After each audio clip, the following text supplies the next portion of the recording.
Okay, so now we're moving into the next section of this unit, which is going to be the Mexican-American War. So obviously now Texas has, declared its independence and won its independence through the Texas Revolution from Mexico, and this is all of what Texas is. If you look at this, it's not just what we consider Texas today. It's actually a lot of land that goes a lot further north. I know it's like a weird shape, but this sort of maps out the border of the Louisiana Purchase that we made during Thomas Jefferson's presidency. So all of this here, this all still belongs to Mexico. All of this grayed in right here, all of that is Mexican territory.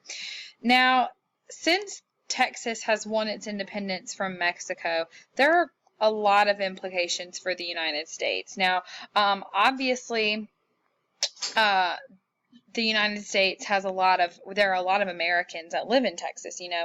When the impresarios like Stephen Austin were recruiting people to come live in Texas, they obviously were recruiting from the United States. That was the closest place to Texas at that point, so it makes sense that that would be your sort of the target base of people that you would be recruiting from.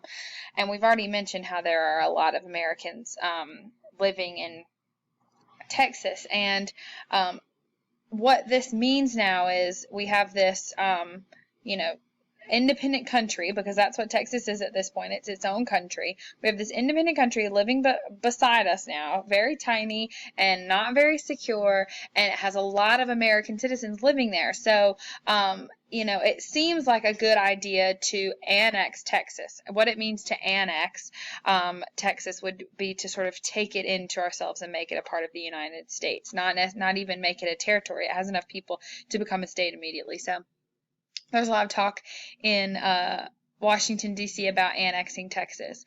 There's also some other reasons that annexing Texas might be a good idea.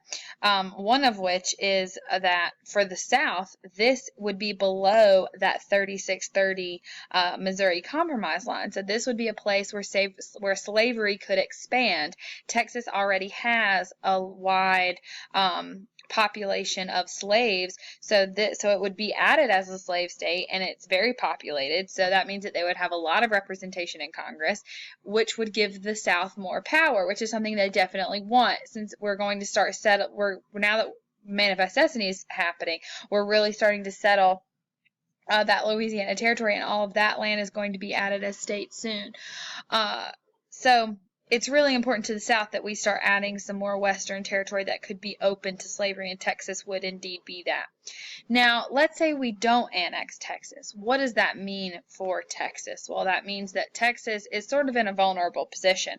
Obviously, Mexico could come back after it and try to take over it again. But there are some other countries looking at Texas as well, or at least that's what we thought. And one of those countries is Great Britain. Now, once Great Britain outlawed slavery, there was a big push in Great Britain to end slavery all around the world. And they had, basically achieved that there was no slavery in Mexico, but there was slavery in Texas, and there was still slavery in the United States. And if Great Britain could annex Texas, take over Texas, they could outlaw slavery, get rid of slavery there, and then we were worried, the United States was worried that might, have some implications into Great Britain trying to end slavery in the United States, trying to get involved in our affairs. So a lot of people thought we should annex Texas just to keep it away from Great Britain or keep it away from Mexico. So a lot of Americans overall generally supported the idea of annexing Texas. It would add a good portion of land, even if you don't care about all the whole slavery argument. It would just be nice to add this huge chunk to the United States. So some people were worried about the financial implications of this. Texas had taken on a fair amount of debt when they were fighting the Texas Revolution. So taking on Texas, annexing that state, or annexing that country as a state, would add to our national debt as well. So James K. Polk, we've mentioned him previously. Remember, he was the guy who ran with the campaign slogan 5440 or fight. So he was already running on a slogan of adding territory to the United States. With that slogan, he was referring to the Oregon Territory. But during his candidacy for president, during the election, he was also running on a platform of annexing Texas. He wanted to annex Texas.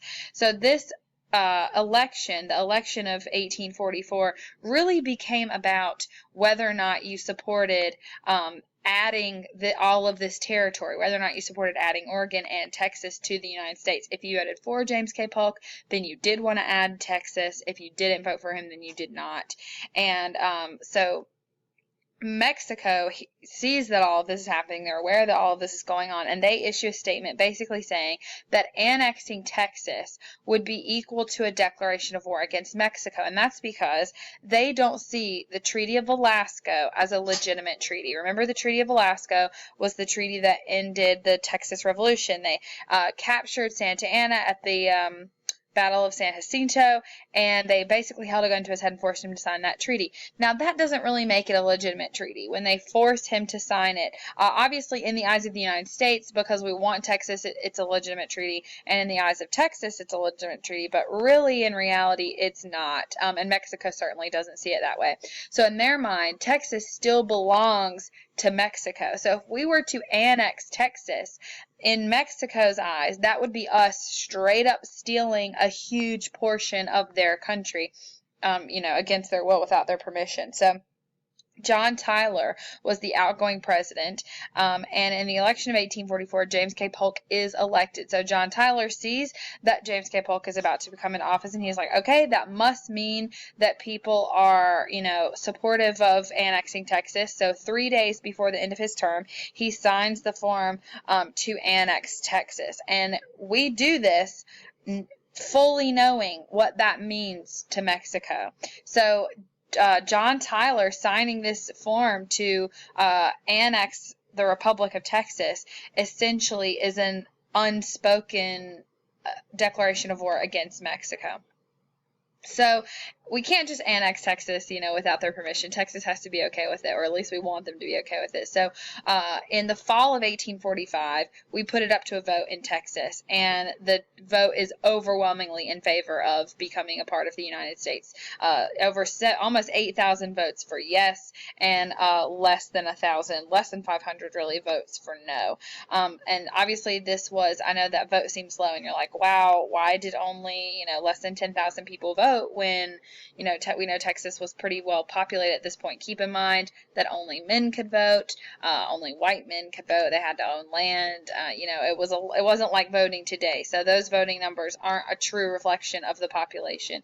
So on December 26th, the day after Christmas, December 26th of 1845, Texas officially became part of the United States. And you see now what Texas looked like at that time. This is the land that we annexed. It wasn't just, the breakup of Texas today. It was this extra little piece over here as well. So Mexico, like I said, sees this as a declaration of war. They see this as straight up theft of Mexican land. So the Mexican government, after we annex Texas and Texas approves the annexation, they completely cut off all diplomatic relationships with the United States. That means, they're going to pull the Mexican ambassador from the U.S. They're not going to trade with us. Nothing. They want absolutely nothing to do with us because they are livid. So here's James K. Polk again. So let's talk about him in a little bit more detail. So we know he was elected in the election of 1844. And he basically ran on a manifest destiny platform. He wanted, 5440 or fight. He wanted Oregon. He wanted to annex Texas. He wanted to expand the size of the United States and move west. So along with Texas, he didn't just want Texas. He wanted all of that Mexican land that was between Texas and the ocean, where Nevada and California and those places are today. Let's look back at this map. This gray right here, all of this gray that you see there, that is the land that James K. Polk had his eye on. So New Mexico, California, Arizona, those places. So he was really looking for any opportunity to take them. And this situation between Texas and Mexico is a prime opportunity to do that. So there was a bit of a boundary dispute between us and Mexico on where the actual border with Texas was. During the Texas Revolution, Texas said that the border was this river right here, the Rio Grande. I've written the Rio Grande further down because this is the more southern river, the Rio Grande River. That's where Texas said their border was. You should be able to recognize that that's the shape of the border between Texas and Mexico today. Mexico, however, said that the Nueces River, I don't know if I'm saying that right, but I'm doing my best. This crazy jagged line right here, they said that this was the actual border between Mexico and Texas. So all of this gray area that you see right here was disputed territory. We claimed that it belonged to us because it was part of Texas. Mexico claimed that it belonged to them because it was part of Mexico. So in the fall of 1845, the United States sends this guy, John Slidell, to Mexico to offer, to buy all of that extra land, and, cancel the $3 million debt that Mexico apparently owed us. We said that Mexico owed us $3 million for what I don't know. But we said, we'll just get rid of this, and we'll basically, essentially pay you $3 million to call ourselves even if you agree that all of that land belongs to us, that the border is indeed the Rio Grande River. While he's doing this, he's sort of distracting them, and they aren't really able to get their act together. He's actually authorized by the government to offer an additional $30 million to buy New Mexico and California.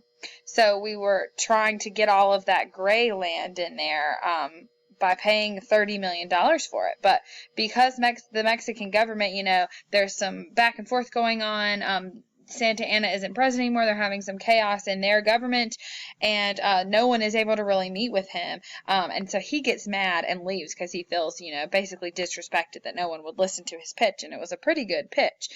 While we send John Slidell up there to sort of distract them with this offer, James K. Polk is orchestrating something that will essentially kick off the war between us and Mexico, and he knows it. So he sends United States General Zachary Taylor, who maybe his name sounds familiar to you. He will be a president of the United States. He tells Zachary Taylor to move his troops into that disputed land. So remember this gray land in here. He tells Zachary Taylor to put U.S. troops there. Now, in Mexico's eyes, that's Mexican land. And that means that, if you're in Mexico and you see a bunch of U.S. troops pop up on Mexican land, what does that look like to you? Well, that looks like we're going to war, right? It looks like they're occupying Mexican territory. They're occupying our country. So, and that's exactly what James K. Polk knew they would think. So when he sent Zachary Taylor there to do this, on April 25th, Mexican soldiers, begin fighting the American soldiers, and they fight a very small battle there in that disputed territory. So James K. Polk takes this situation to Congress and says, look, the Mexicans fired on our soldiers with no provocation on American land.